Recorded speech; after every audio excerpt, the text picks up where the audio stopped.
Here's something every dancer has gone through. So you go to dance class, do your best to learn the choreo, but right when you're about to perform it, nothing, you just blank out. 2 moves in, your brain is as good as a peanut. Well, stay tuned, we're fixing that in this video.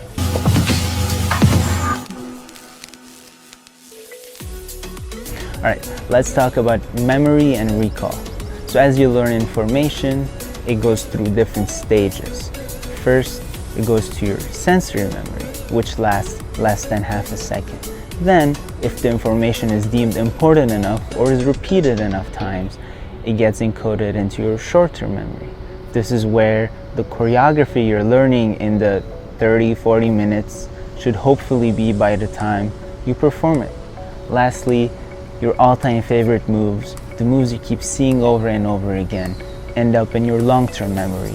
As you're learning, your brain creates what are called retrieval cues. These are things that help your brain recall material. This could be context dependent, for example, the room you're in, the objects that surround you. For example, it's like when you have an idea, so you get out of your room to do it. And then as you're walking there, just completely forget.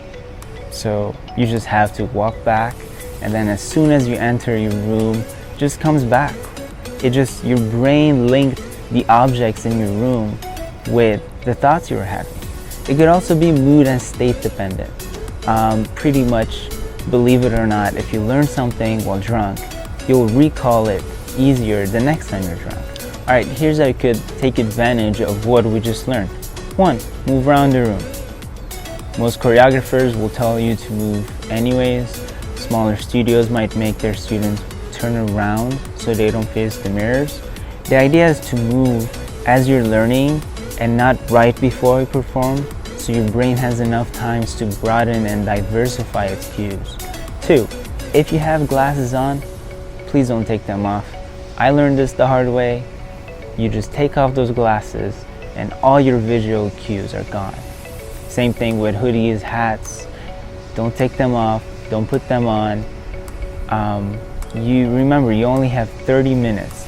Every cue, whether it's touch or visual, is important.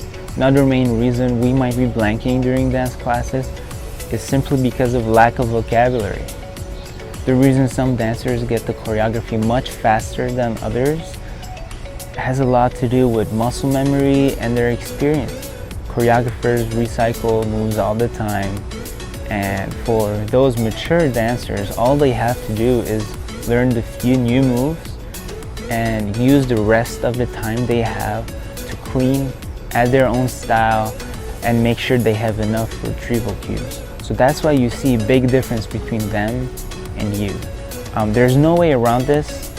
You just have to take as many dance classes as you can. Try and take actual classes in studios if possible, but if you have to take online classes, I'd say time yourself. Don't take an entire afternoon to learn a choreography. Lastly, let's talk about intimidation. Let's face it, when you're training in some of the most competitive studios in LA and around the world, you start thinking if you belong. But it's important to remember that probably no one in the room knows who we are, which is a good thing. Everyone's here to learn, and they're probably worried about getting to choreography themselves. If that still bothers you, remember you could stand to the side or maybe in the back of the room, and that will help you take your mind off the unimportant stuff.